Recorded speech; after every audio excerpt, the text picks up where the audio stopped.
Boa noite, irmãos. Bem, estamos ainda no começo do ano, feliz ano novo, né?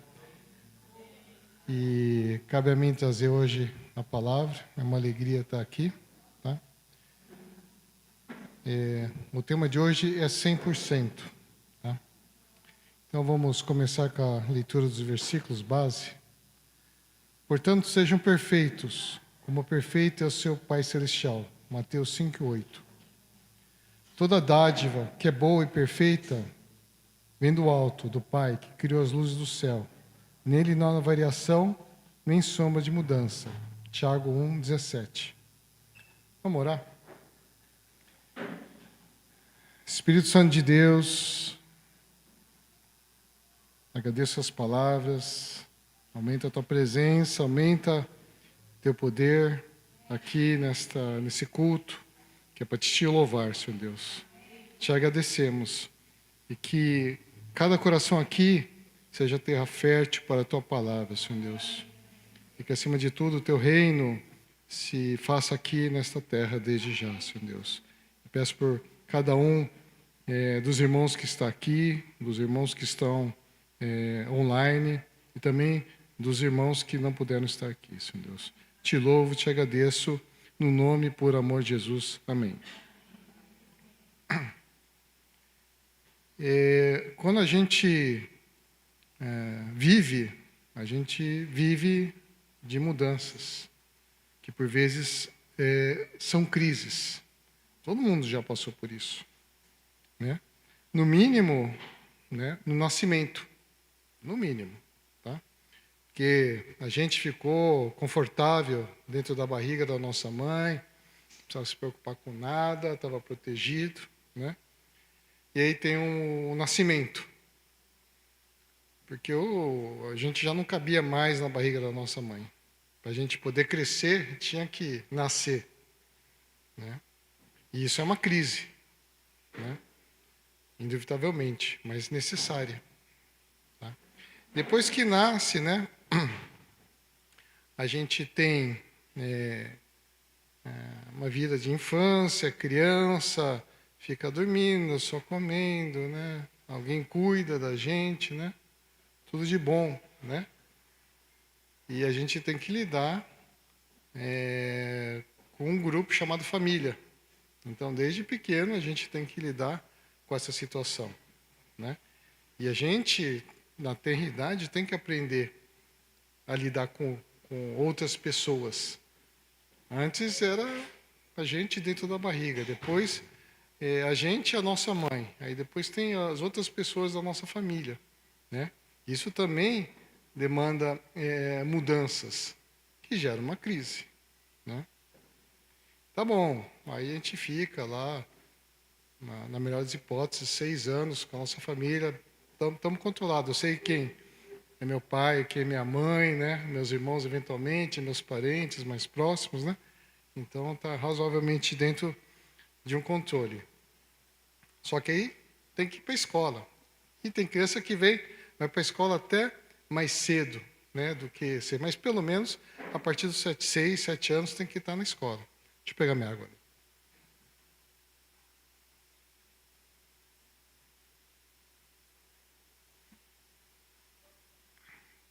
Por quê? Porque tem que aprender a ler, tem que aprender a escrever, né? E, novamente, é uma crise, né? E, assim, às vezes eu converso com pessoas de mais de 80 anos, né? Que naquela época, né? Não era obrigatório o ensino. Então, às vezes, a pessoa nem ia para a escola, a pessoa da roça nem ia para a escola, não sabe ler, não sabe escrever. Então, a gente precisa que ela entenda algumas coisas, né? Mas aí precisa passar pela leitura de algumas coisas, que os documentos que a gente dá para os pacientes, né? Para as pessoas, mas a pessoa não consegue entender. Isso leva para a vida inteira, né? E às vezes a gente pega algumas memórias, né? De fazer algumas contas de cabeça, a pessoa tem dificuldade. Então, são coisas, né? Heranças carregam a vida inteira do que acontece na tenra infância. Mas é importante, é uma crise. Sair da família e ir para a escola. Né? Quantas vezes a criança não quer ir para a escola? Né? Mas aí os pais têm que ser firmes. Né? Vai para a escola. Né? Tem um conhecido vizinho lá, na minha mãe, né? Cuja o menino não foi para a escola. Bateu o pé, não foi para a escola. Né? E não foi. E hoje tem problemas até de criminalidade. Por quê? Não foi para a escola, não aprendeu a fazer nada. Né? Então a gente, como pais, também não pode deixar à mercê dos desejos dos nossos filhos. Né? Às vezes a gente tem que realmente ser firme, mas amoroso. Firme, mas amorosos. Essa é a missão nossa como pais. Né? Então é uma crise, a gente tem que encorajar os nossos filhos a ir para a escola. E depois de algum tempo, ele já nem dá tchau para a gente quando a gente leva para a escola, né? Vai entrando lá para os amiguinhos, né? Então, quando eu fui levar a minha filha mais velha na primeira vez lá na creche, ela tinha 1 ano de idade, né? Eu senti que estava abandonando minha filha, né? Mas não era verdade, é só um sentimento que não era certo, né? Mas aí depois eu entendi que era necessário isso, né? Essa crise, né?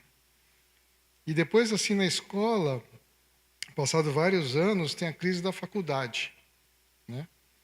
Aí fez vestibular, né? Na escola tem os livros, tem os professores que ensinam, tem as provinhas. Aí na faculdade chega assim, ó, se vira, se é adulto. Ó, tá lá, a matéria está ali e tal, você estuda aí. Mas, não, você se vira. E a gente aprende a se virar, é uma crise, né, da vida adulta, né? Beleza, né, a gente está lá, tal, já está dominada a faculdade, né? E aí se forma, né? Aí tem outra crise, né? Quem está no mercado de trabalho, no mundo corporativo. Então, você vê que são várias crises que a gente enfrenta, mas são crises necessárias. Não é uma coisa negativa em si. É porque a gente tem que crescer. Né? Então, vocês podem ver que eu tô discorrendo aqui sobre coisas que todo mundo vivenciou isso. Todo mundo vivenciou isso. Né? Por quê? Porque eu quero trazer que existe uma crise que é mais importante ainda. Que é que a gente aqui está no mundo, né? E a gente tem que viver o reino de Deus aqui nesse mundo. Essa é a maior crise que a gente tem. Por quê? Porque ao mesmo tempo que a gente não pode deixar o nosso passado para trás, né, a gente tem que olhar para frente no que Deus tem de melhor para a gente poder crescer. Isso não significa que isso a gente só vai fazer depois que a gente estiver adulto trabalhando. Isso aí desde a escola.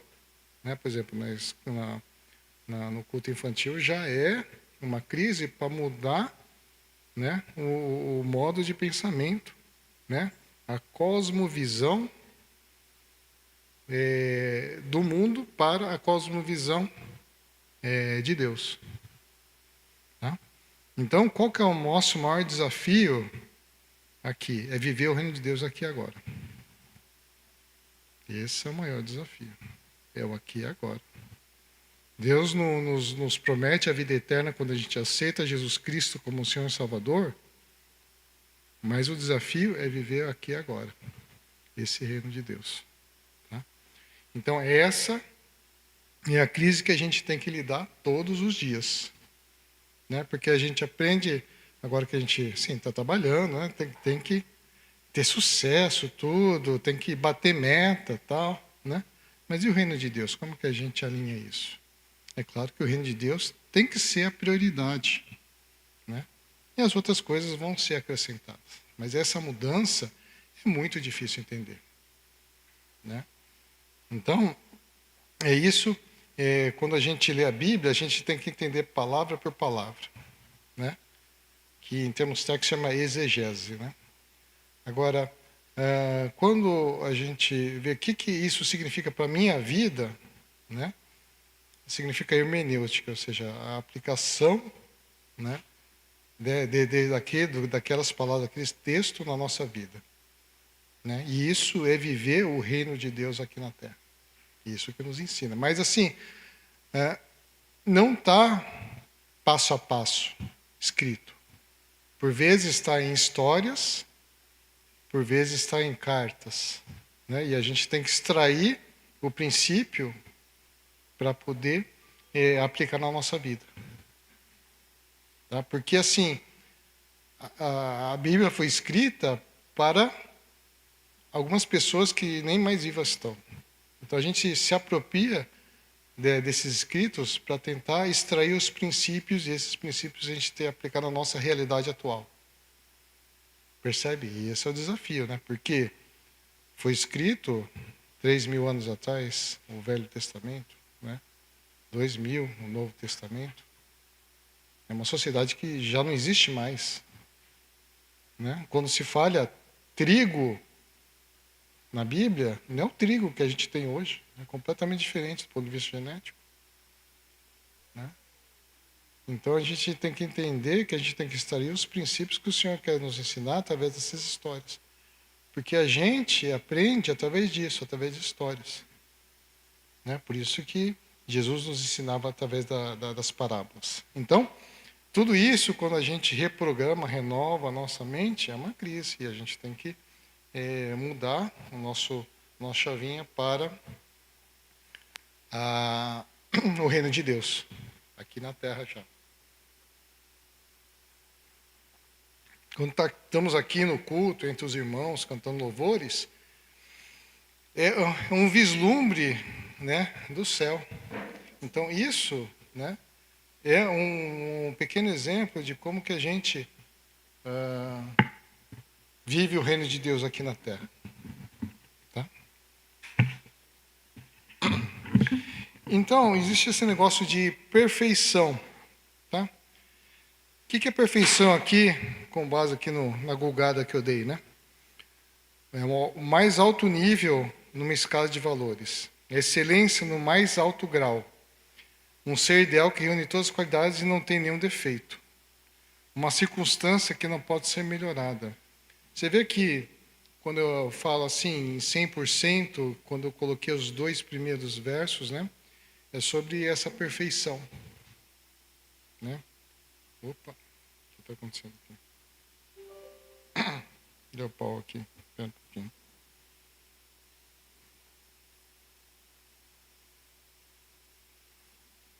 Então, é essa perfeição que a gente tem que lidar. O que quer dizer essa perfeição para a nossa vida dentro do aspecto do reino de Deus?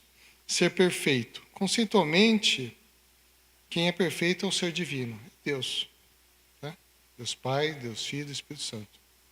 Esses são os perfeitos. Tá? Isso eu falei, a trindade, né? Deus Pai, Deus Filho e Espírito Santo. E ser perfeito não significa ser autossuficiente. Jesus orava e buscava ao Pai. Então, Jesus tinha e tem uma função diferente do que Deus Pai tinha e tem. Por isso que Jesus orava naquela época que ele estava aqui em carne. Tá? Apesar de ser perfeito. Então, a perfeição não significa autossuficiência. Tá? O que eu quero dizer? Por exemplo, um copo pode ser perfeito, tá? Mas se eu quero um café, um copo não vai ajudar. Só vai ajudar a tomar, mas não vai ajudar a fazer. Então, tem que ter uma cafeteira para fazer, porque são funções diferentes. Mesmo sendo perfeitos, tanto o copo quanto a cafeteira. Então, o fato de ser perfeito não quer dizer que sejam autossuficientes. Então, a trindade, né, se complementa, apesar de ser perfeito. Por isso que Jesus tinha que orar ao Pai, apesar de ser perfeito. Tá? Portanto, sejam perfeitos, como perfeito é o seu Pai Celestial. Mateus 5,48. O que você acha que é isso? Um mandamento? Uma sugestão? Ou um encorajamento? Ou todos? Né? Mas você percebe que isso é um processo? não é sejam perfeitos e ponto. É um processo, sejam perfeitos como seu Pai Celestial é. Tá? Então, qual que é o seu raciocínio? Deus é perfeito. Os seres humanos não são perfeitos. Todo mundo já chegou a essa conclusão aqui, né? Alguém tem dúvida disso? Né? Não somos perfeitos. Mas como é que um ser perfeito, que é um ser divino, criou seres imperfeitos? Então Deus errou por nos criarmos imperfeitos? Aí que a gente tem que fazer um raciocínio. Tá? Que Deus nos criou seres humanos imperfeitos para sermos perfeitos nele. Somente nele que a gente vai conseguir a perfeição. Então foi proposital isso. Não é que ele errou. Ele nos criou para que nós o buscasse. Porque sem ele a gente fica vazio. Né? Alguém já sentiu um vazio dentro do peito em algum momento na sua vida? Sabe o que esse vazio é? É o lugar de Deus. Então, só não vai sentir vazio quando Deus estiver naquele lugar. Isso aí é a prova maior da existência de Deus. Esse vazio no meio do peito que só pode ser completado por Ele. Isso aí está escrito por C.S. Lewis. C.S. Lewis, que fez as Crônicas de Nárnia, né? Escreveu também um livro chamado Cristianismo Puro e Simples. Né? É bem assim, interessante, né? Porque ele traz um raciocínio muito profundo, muito legal, que a gente, é verdade, né? Porque assim, se alguém quer provas da existência de Deus, a melhor prova é olhar para si mesmo.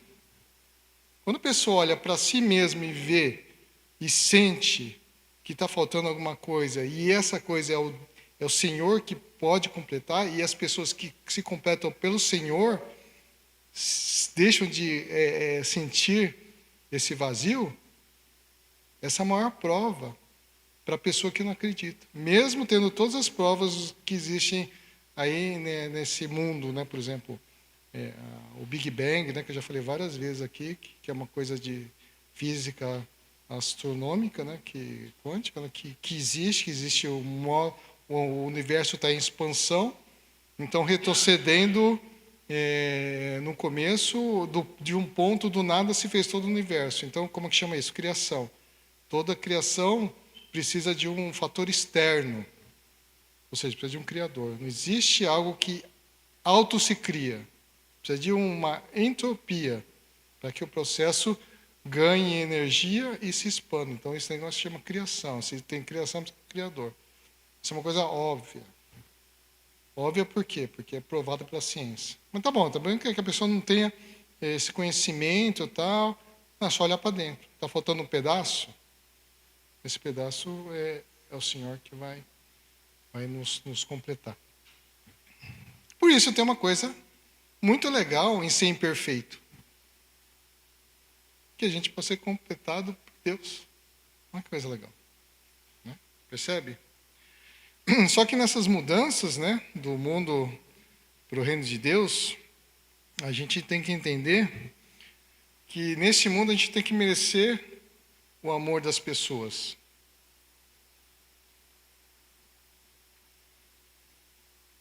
Então a gente tem que ser amável. Tem pessoas pouco amáveis, né? Então é difícil, né? Então nós como humanos a gente consegue amar quem merece amor, né? Não quem é pouco amável, né? Mas é difícil mudar e acertar um amor imerecido de Deus. Talvez algo mais próximo que chega do amor incondicional de Deus é um amor de mãe para o filho, mais próximo, né?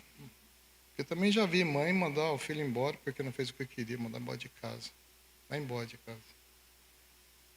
Né?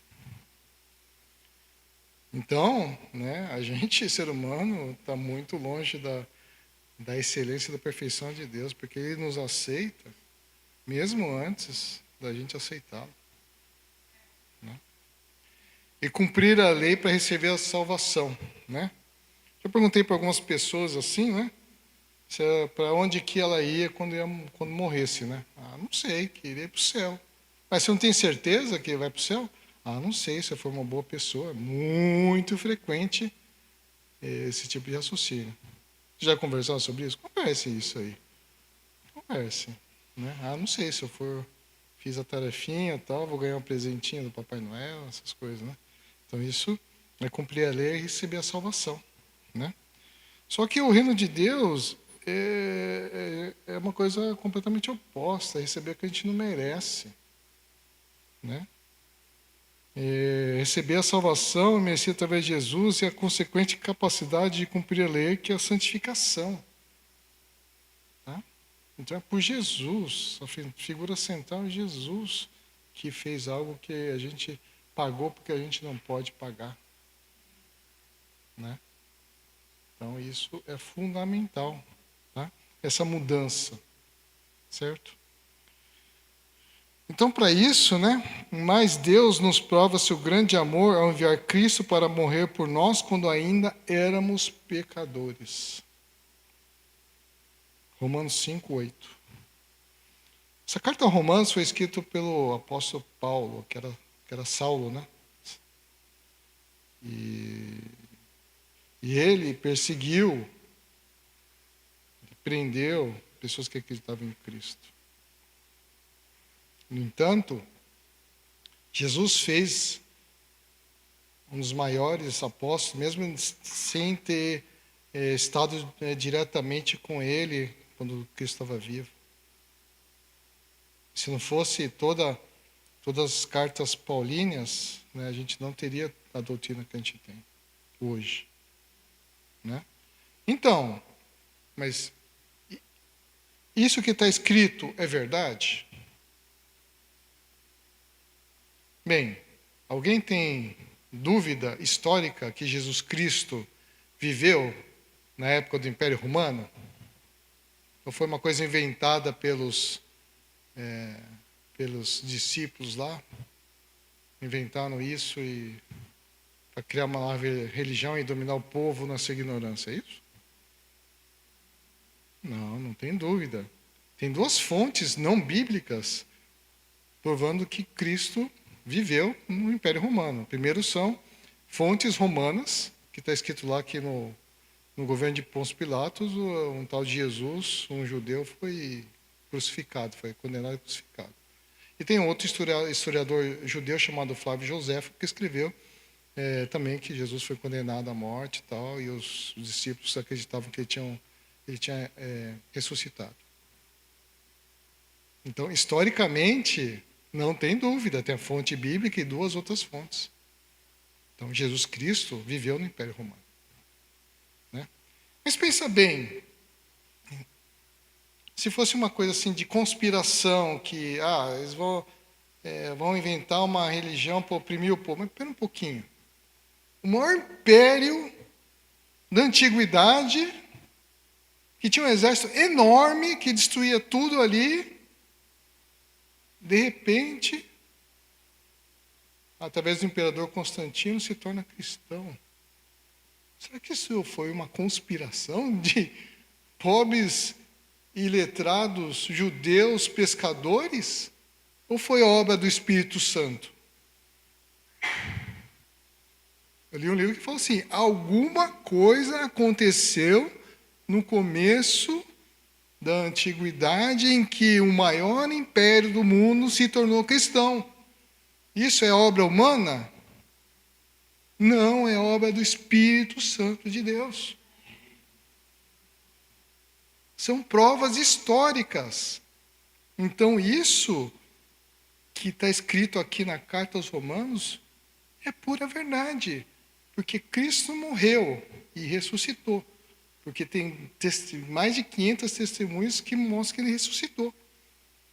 Prova maior é onde que está o túmulo de Cristo. Não tem túmulo de Cristo, né? Por quê? Porque não existe túmulo de pessoa viva. Porque ele vive. Percebe? Então, o Senhor, Deus Pai, mandou Jesus Cristo para pagar pelo que a gente não podia pagar, morrer no nosso lugar, para que a gente pudesse viver. Eu vou falar de novo, já falei várias vezes. Como é que Cristo pode pagar pelos nossos pecados? Imagine um ser divino, infinito, infinitamente puro, condenado por uma injustiça infinita, pagando por gente que não pode pagar. Quantos pecados isso pode pagar? Infinitos. Infinitos pecados que já foram cometidos, que estão sendo cometidos nesse momento e que vão ser cometidos. Porque o Senhor é infinito. Amém. Percebe? Então, isso é verdade. Então, a gente só aceitou Cristo depois. Então, ele fez antes. Ele nos amou primeiro. Mesmo nós sendo pecadores. Percebe? É que assim, eu sou uma pessoa muito lógica. Vocês podem perceber isso, né? E tem aquele negócio, né, de que a fé é uma coisa irracional. Então, eu sempre tive muito problema, né? Aquele negócio que fé é uma coisa de ignorante. Pô, não sou ignorante. Então eu não vou ter fé. Aí depois que eu fui descobrir que o buraco é mais em cima, bem mais em cima. Que o negócio é que para você poder entender as coisas de Deus do alto, a gente tem que subir o nível. E às vezes a gente nem tem compreensão para compreender tudo que Deus fez. E nunca vai ter esse nível. Então, não existe oposição entre ser racional e ter fé. Na realidade, ter fé é racional. É o culto a Deus racional. Pô, eu sei. Isso aí, por minha lógica, é acreditar em Deus Pai, em Jesus Cristo. Essa é a lógica. É o culto racional. Tá? Então, por vezes a gente se derrama, e é uma coisa importante se derramar ao Senhor, mas é um negócio começa aqui. Aí depois o sentimento é arrastado pelo que a gente compreende da palavra de Deus. Então, merecer o amor de Deus, que é meritocracia, versus receber o amor merecido de Deus, que é graça maravilhosa, maravilhosa graça. Isso é o que a gente tem que fazer dessa mudança. Porque assim, você veja, nesse mundo aqui a gente tem que merecer as coisas, não é? Tem que merecer as coisas. Eu acho que é assim que funciona, a gente tem que entender isso. Só que a gente tem que saber que na empresa, no trabalho, os clientes é uma coisa, o nosso relacionamento com o Senhor é outra coisa. Só que o relacionamento com o Senhor tem que ser prioritário e tem que dominar o que a gente faz no dia a dia, no mundo corporativo de trabalho, essas coisas, ou na faculdade. Percebe? Então, será possível merecer o amor de Deus? Fazê-lo por merecer? Né? Ou aceitar que o amor é merecido, a gente nunca vai conseguir merecer. Isso é maravilhosa graça. É maravilhoso isso. Né? Agora, tem um problema aí, né? E o nosso ego, como é que fica? Né? Como é que fica o nosso ego? Né? Pô, então não mereço, então quer dizer, eu que sou uma pessoa decente não mereço o amor de Deus, assim como um bandido também não merece o amor de Deus e tem. Né? E eu? O ego fala, e eu? E eu? Então, o que é perfeição pessoal? Não, eu sou uma pessoa decente, eu sou uma boa pessoa. Né? Então, eu consigo merecer o amor de Deus. Né? Ou então, né, a gente pega e busca a perfeição pessoal como um processo e um alvo a ser buscado do ponto de vista espiritual é a busca da estatura de Cristo. Consciente de que isso nunca será alcançado. Então, isso é uma meta utópica. A gente já sabe de antemão que é uma meta utópica. Mas o alvo a gente mira lá em cima para chegar lá em cima. Porque a gente sabe que a gente não vai chegar lá em cima. Mas a gente tem que mirar lá em cima. Qual que é o alvo? Cristo. Mesmo sabendo que a gente nunca vai alcançar na estatura de Cristo. Qual dessas duas opções que significa a perfeição pessoal? O ego quer dizer, não, eu sou uma pessoa decente. Eu vou fazer as coisas aqui, servir na igreja, tal, tal, né? Vou fazer assistência social, então você é uma boa pessoa para merecer. Não é possível. Então a perfeição pessoal é uma coisa a ser buscada, é um processo, não é uma coisa estanque. Então o conceito de vida, né? Assim, o que eu vivi, né? Eu demorei a aceitar, né, esses negócios de meritocracia, de dentro do trabalho tem que merecer as coisas que a gente tem que conquistar. Aí depois a gente vai para a igreja e tal, né? E esse foi o meu processo, né?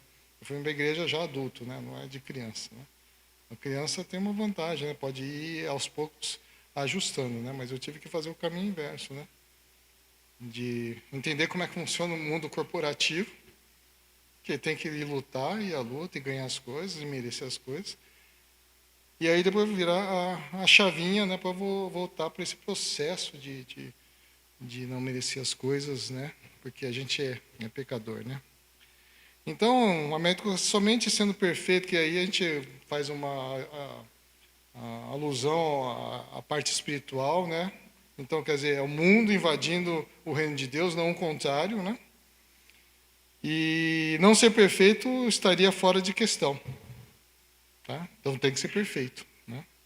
Então é desanimador saber que não ser perfeito, que tem falhas, que tem pecados, que precisa melhorar, tá? Então, a pessoa dificilmente nessa situação consegue dizer assim, eu tenho falhas. Porque aí seria uma coisa que não seria aceita, né? Então, qual que é o conceito de reino de Deus? Aceitar a condição humana de imperfeição, tá? Depender do poder de Deus para perdão dos pecados e santificação, e arrependimento dos pecados. E sentir encorajado para libertar-se dos pecados e buscar a estatura de Cristo, sendo uma meta utópica. Percebe? Tá? Então, o que tem que fazer? O reino de Deus tem que invadir nosso mundo. Nós temos que viver o reino de Deus, que esse é o que a gente tem que buscar na perfeição de Cristo.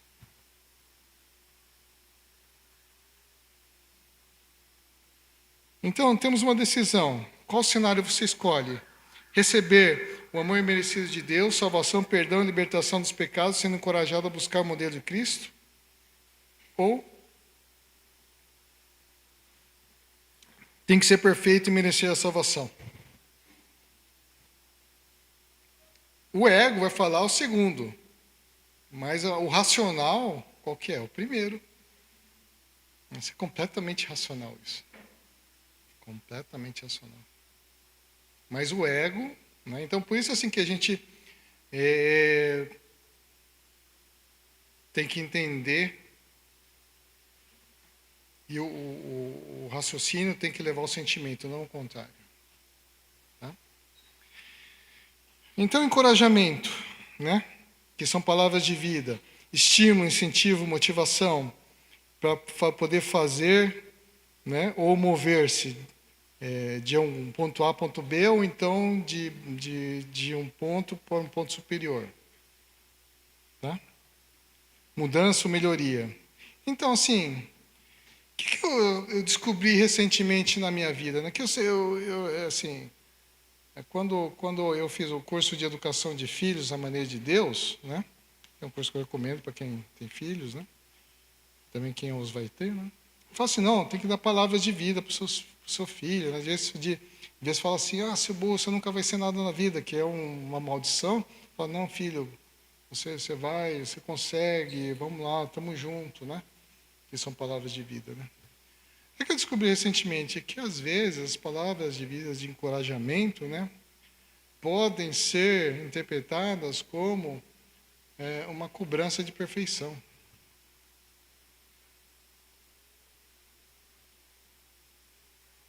Mas não é.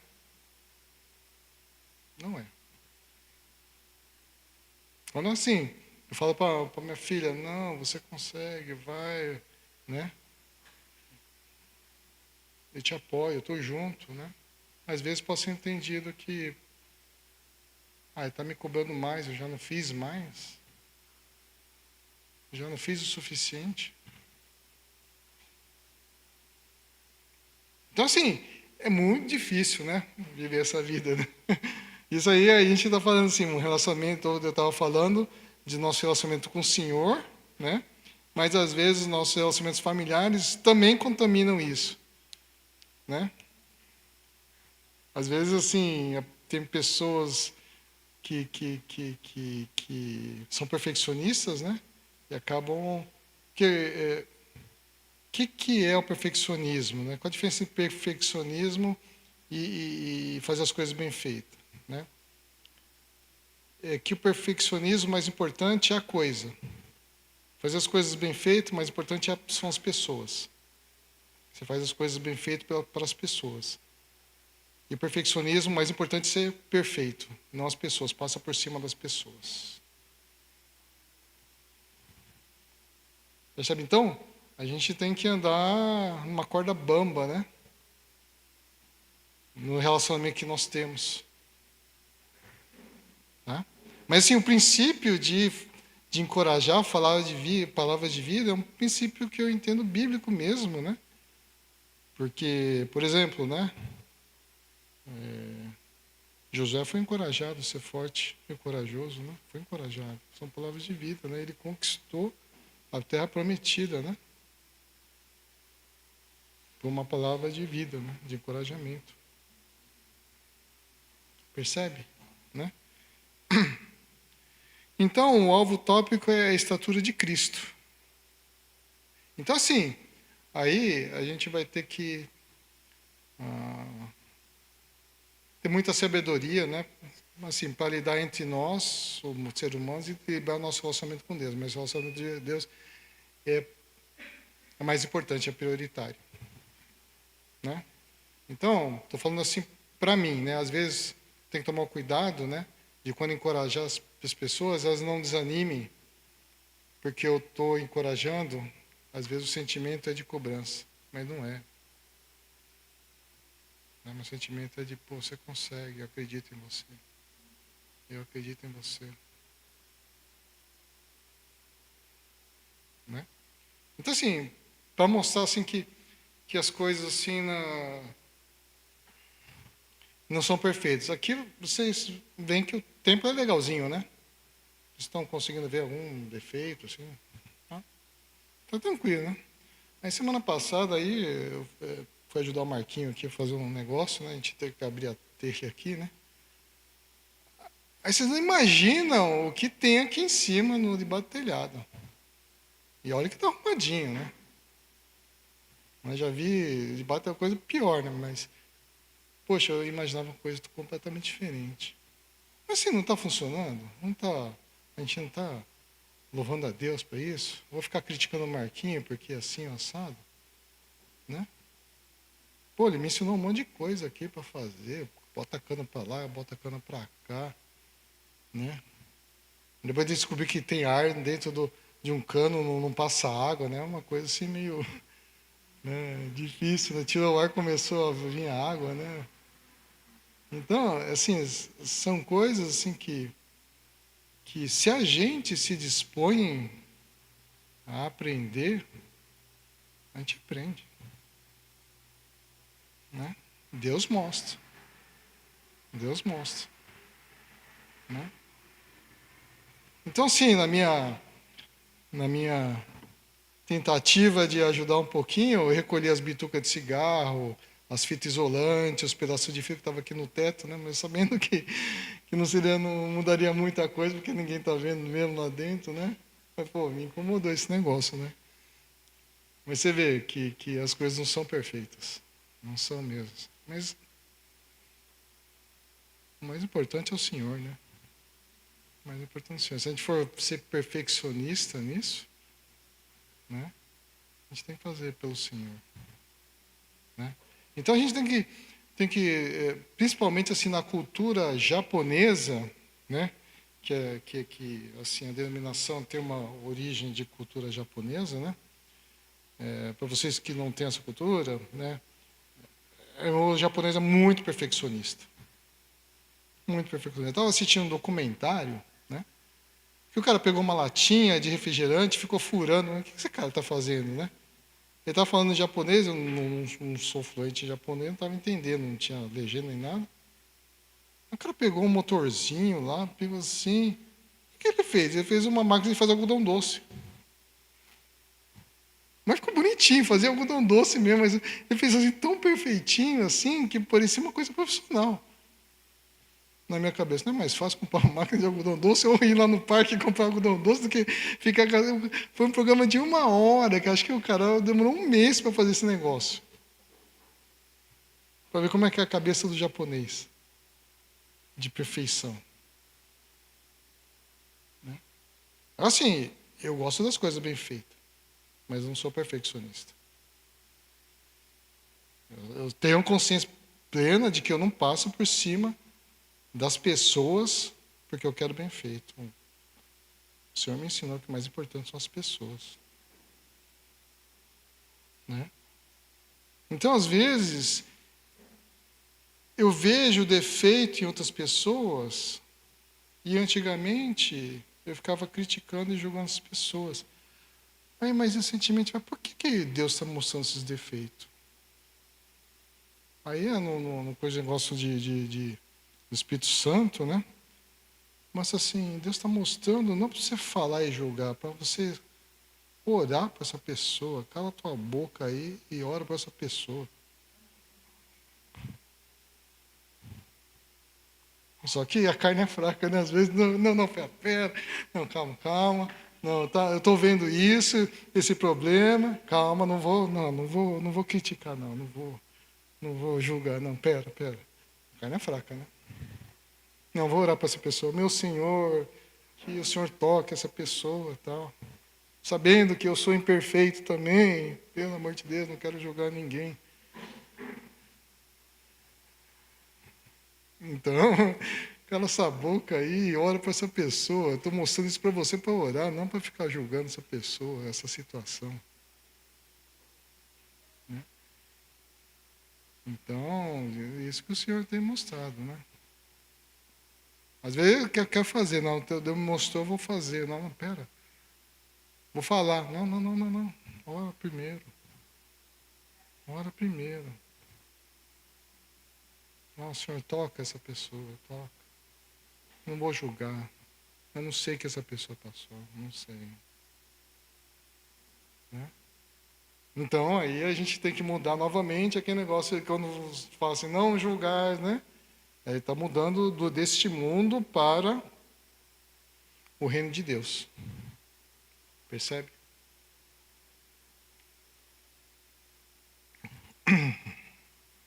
Então, 100% é o Senhor, né? O Senhor, né? Graças a Deus, né? A caminhada pessoal a busca pelo Senhor, né? Busca não de o Deus que busca, a gente que busca o Senhor, né? Para nos tornarmos completos no Senhor. Tá? E Deus ama as pessoas do jeito que Ele as criou. Mas ninguém falou sobre os defeitos dessas pessoas, dos pecados dessas pessoas. Deus não é obrigado a amar a gente e nossos pecados. Né? Por quê? Porque o pecado, por definição, é o que nos afasta do Senhor. Então Ele nos ama, mas não ama as coisas erradas que a gente faz, né? Que chama pecado, né? Então não é o combo, né? Só que assim, Ele nos deixa sozinho nisso. Ele nos santifica, nos liberta do pecado. Assim como Jesus pagou pelos nossos pecados, Ele nos liberta desse pecado. Né? Mas a gente tem que querer. Tem que querer. Se a gente não reconhece que a gente tem problema, a gente nunca vai abordá-lo. A gente tem que reconhecer e pedir a ajuda do Senhor. Tá? Então, Deus nos ama do jeito que a gente é, mas não ama nossos erros, nossos pecados. Então, a gente tem que renunciar a esses pecados. E todo mundo está na mesma luta. Né? Do mesmo modo, assim, fala assim, de encorajamento, não existe pecadinho ou pecadão. Mas é claro que um homicídio é diferente de brigar com uma pessoa ali e xingar, né? Bem diferente, né? O grau de agressão, né? Mas assim, a gente está no mesmo barco, né? Que barco é esse? Das pessoas que precisam desesperadamente do Senhor Jesus Cristo. Esse é o barco que a gente está. Todo mundo. Tá? E somente a obra de Jesus perdoa os pecados e os liberta da prisão dos pecados.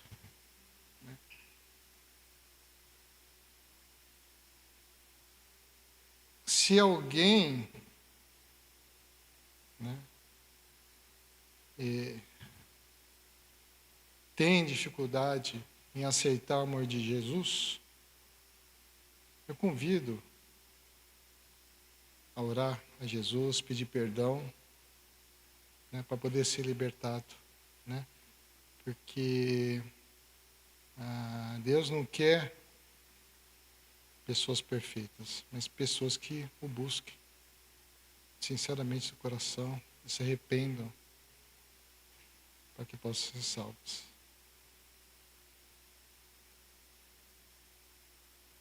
Porque tem que sentir o amor incondicional de Deus. Ele nos amou primeiro. Isso é uma palavra muito tocante, né? Porque quando eu estava na faculdade, eu ficava perseguindo os crentes, né? Por isso que eu me identifico tanto com Paulo, né? Porque mesmo perseguindo o Senhor, Ele me amava. Agora, estou fazendo isso para pagar o meu pecado? Não, Ele já pagou. Estou fazendo isso como gratidão. Como é que eu vou pagar de volta isso? Como gratidão.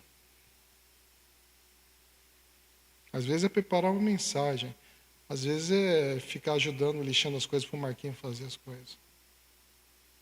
Mas de coração. De coração. Não estou fazendo isso para mostrar que sou melhor que ninguém. Estou fazendo isso por gratidão.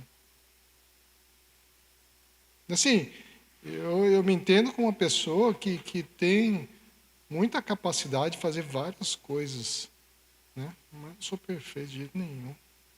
Eu entendo que as pessoas não façam isso, mas por gratidão eu faço isso. Ao Senhor. E aí tem que, assim, eu tenho que depender do Senhor, né? Porque eu não sei fazer isso. Né? Eu trabalho como médico, não sou encanador, nem ajudante de pedreiro, fui lá, ou na cozinha, ou na limpeza, não sou ajudante de limpeza, não sei fazer essas coisas, né? Depende de quem sabe, né? E aí dói a mão aqui, sabe? Então, é nisso, né? É que a gente, quer dizer, eu dependo desesperadamente do Senhor. Mas eu faço isso por gratidão. Não por mostrar que eu sou melhor, que sei fazer tudo, não, de jeito nenhum. Né? Então, eu quero orar por vocês também estão vendo a mensagem, né?